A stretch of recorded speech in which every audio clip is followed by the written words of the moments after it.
How's it going, everybody? I hope you're having a wonderful day, and I want to give my thoughts on the second and final season of ARCANE, and my thoughts on the series as a whole. So begin with, I have not played League of Legends. I know nothing of League of Legends at all. So I went into the first season completely blind, but I loved it. I loved the animation, the storytelling, the characters. I was so engrossed in this that I kind of forgot it was an adaptation of the lore from the game. To keep my thoughts on season 1 short, just absolutely loved it. It easily became my second favorite TV show of all time, and a large amount of that was characters, especially my favorite in the first season was Silco, who was the main antagonist. Absolutely loved how complex his character was. Just call him the villain didn't do him justice at all, man. He was like such an amazing character. But jumping into season 2, they pick up pretty much right after with Jinx blowing up the council, and now topside, Piltover is now gunning for Jinx in the Undercity, and tensions between the two sides have never been higher. Once again, the animation is absolutely gorgeous. It's unreal. Like, you just seeing this, you can see why this show apparently cost $250 million, and it's used extremely well. And something they do a lot in this season that I really liked is that they would change up the animation style. And I thought it worked every time they did it. It'd take me out of the show when they did it. Like, one of my favorite examples is when Vander or Warwick is getting his memories back. It's done like in like a pastel kind of style. And I thought that was really well done. Another great example of this is in the first episode, after Caitlyn's mom's, or during Caitlyn's mom's funeral, like everything else is like in black and white with very minimal animation. The only thing in color are Caitlyn, her mom's body, and Vi. Those are the only things. Not even her dad's in color. Just everything else is black and white, barely animated, and I thought it was amazing. And something you'll definitely notice with season 2, they do a lot more. There's a lot more music video sequences. There's some of it in season 1, with the most obvious example being when they played the theme song and they actually had Imagine Dragons like a cameo in the show. This season kind of takes that and does a lot more with them. And the soundtrack, man, the soundtrack is just absolutely gorgeous, man. Some of my favorites have to be the one that plays when Vi and Jinx fight in the 3rd episode. Well, Victor, Heimerdinger, and not Victor, Jace, and then also Echo, they go into the Arcane. And it's come back between that and the fight, and the music is amazing. It's the same song that's in the trailer as well, I'm pretty sure. Another amazing one is when Vander's like kind of remembering who he is, and it's playing the song I think is called like Remember Me. That song is absolutely gorgeous. And then one more I have to shout out in the last episode.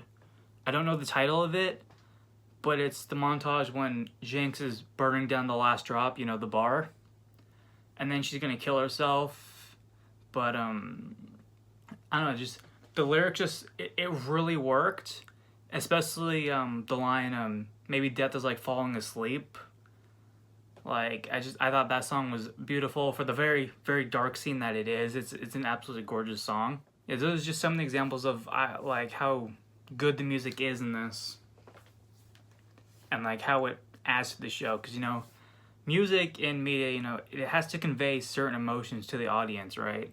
And I think those 3 examples absolutely do, you know? If I had any criticisms with season 2, I'd say some of it does feel a little bit rushed because each episode is only roughly about 40 minutes. And they have a lot to do in this final season, you know? So I understand why some people are saying it feels a little bit rushed. I do agree. Some of it, like Victor's turn to being a bad guy, I felt like it did kind of come out of nowhere. You know, there's not a whole lot of moments in season 2 that lets kind of scenes breathe. It is moving fast because they're keeping the plot going.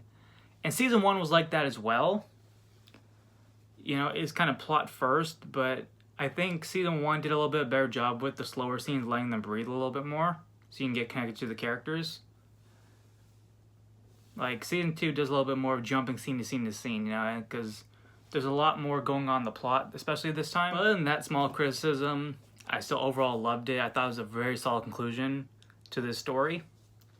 And I know they've said this is not actually the end like there's gonna be other League of Legends shows. I think the creator of Arcane literally confirmed 3 of them, and one of them's already been in development for a little while. And I think he said what areas of the League of Legends lore they're gonna visit.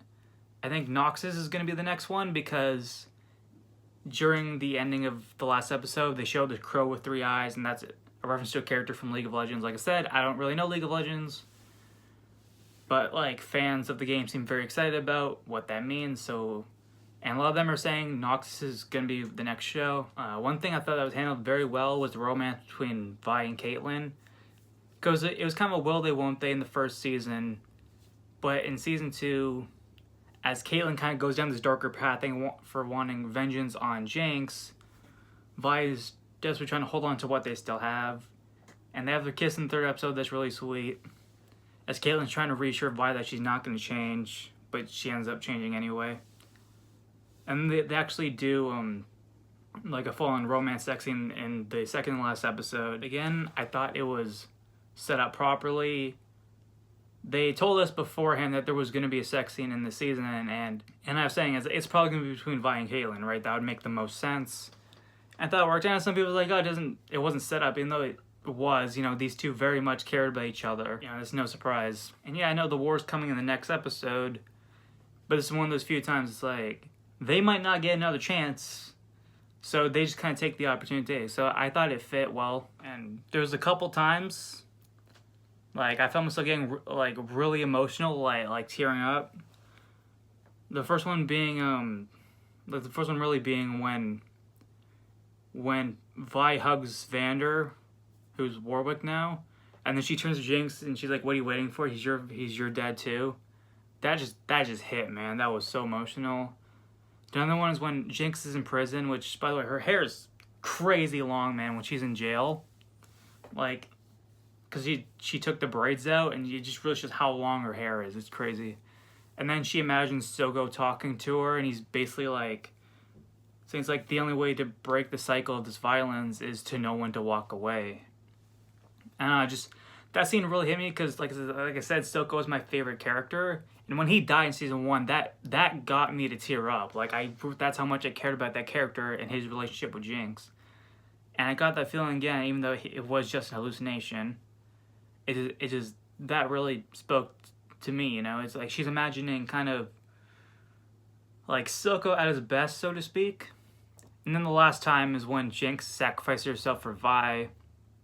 And they play the song again from the beginning of the episode when she was going to kill herself. Like, it just hit, and she's like, she tells Vi, it's like, "I'm always with you," which is a callback to early in the episode when she says, "I'll always be with you even when the world's apart." And she makes Vi drop her and Vander. The song kicks in, she turns and she looks at Vander, and they show a flashback of him putting young Vi and Powder in bed. And just like, it hit me, man, because like, kind of by the end of it, something you'll see throughout the entire season for season 2 is that Jinx is suicidal at this point. She just kind of wants to die. Like, they tell you this straight up by like the 3rd episode that she's ready to die. So it's ultimately kind of like, it's what she wanted, so to speak. Even though Echo managed to talk her out of taking her own life, she still wanted to die either way. And it's kind of left open if she is really dead or not, because people will point out that you can see like a purple streak before the explosion go off. And the final shot also makes me think maybe she's not dead, because they show one of those blimp hoverboat things like flying off like away from Piltover. They don't show you on it, and then it says "the end" in the Jinx scratches. So I think the implication is that Jinx fakes her death and she leaves because she knows that Vi would look for her no matter what. Because they say in the previous episode, like, Vi's never going to give up on her. Even though she says that they're not sisters anymore, deep down, that's kind of Vi's both greatest strength and flaws, that she will never abandon her family. So yeah, so I think the ending is that Jinx leaves, and Jinx is dead. Like, officially, like, everyone thinks she did it now. I think Caitlyn suspects it, but is not 100% sure, and she's choosing to keep that information away from Vi. Which, another thing with Vi, I'm glad they didn't just magically resolve it. She still has a drinking problem. They established that in the first episode where she kind of starts drinking her problems away. And it gets really bad in the second act when she becomes, the pit fighter Vi with like the black hair and stuff. That's where it's at its worst. She starts getting a little bit better when she reunites with Jinx and Vander. But in the end, she's sitting by a fireplace and she has the glass, so obviously she's still drinking.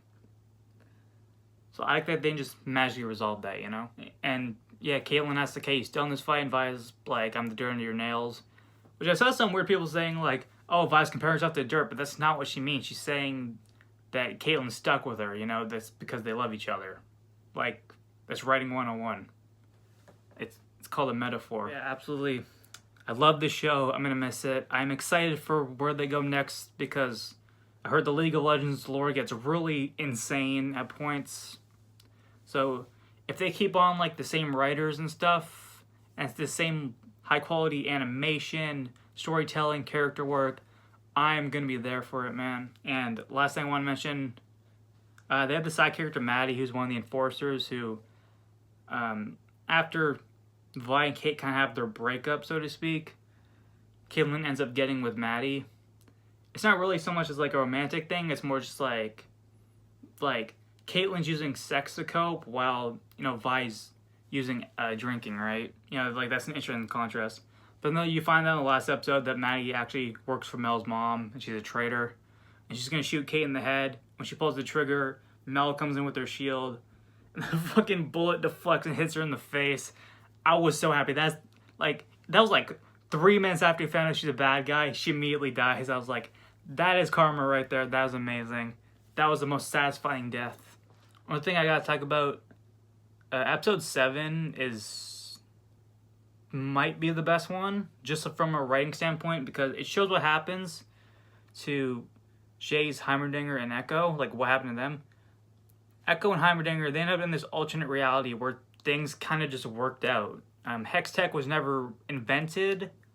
Vi died on that heist in the very first episode.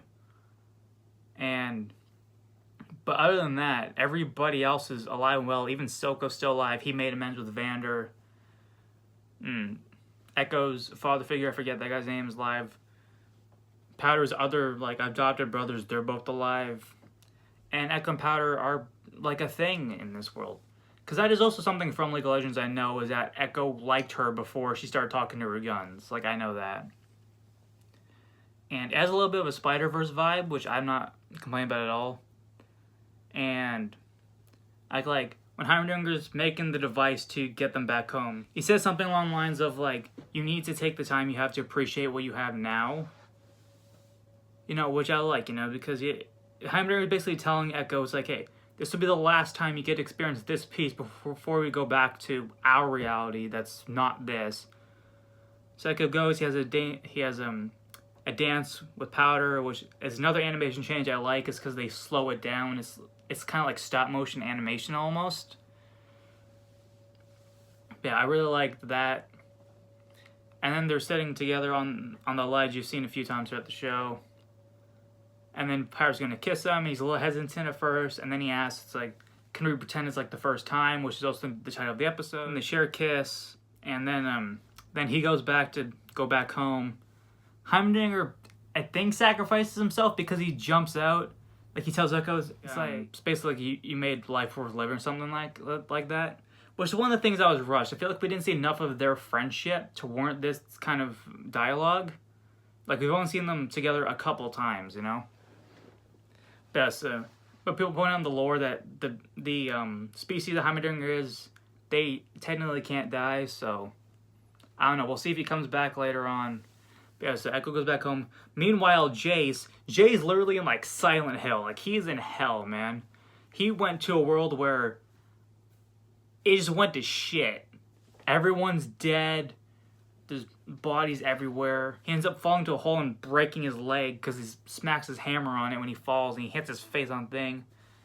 As he's trying to survive, he's kind of losing his mind.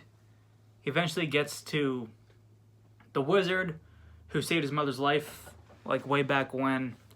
He's send me back, I promise I'm going to fix things. And that show it is. I had a feeling it was Victor, because I saw that fan theory that wizard or mage or whatever they're called that saved his mom is actually Victor from the future. I started believing it myself, especially since they weren't showing this guy's face. But yeah, that's why.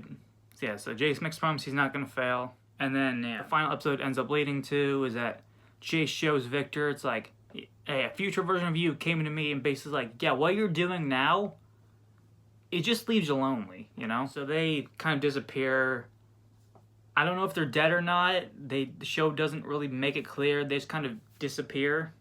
So wherever they went, who knows? Which know they're going to go try and fix the Arcane. The ending, it kind of reminds me of how All-Star Superman ends. Because you know that story's kind of about Superman dying. And at the end, the sun is dying, so he flies into the sun to go and fix it. They don't actually say if he's dead or not. And then it kind of cuts back to Lois Lane, where she's not really mourning Superman. She's like, he's going to fix the sun, and when he's done, he'll come back. You know, it's kind of the things like, they have to leave, they have to go fix this, but one day they'll be back. It's kind of that vibe. But I think I've rambled enough. I've been going for 20 minutes. Those are my thoughts on Arcane Season 2 and the show as a whole. I loved it. What do you think of Arcane? Let me know in the comments below. Be sure to subscribe, follow me on Instagram, all that fun stuff, and have a great day. See ya.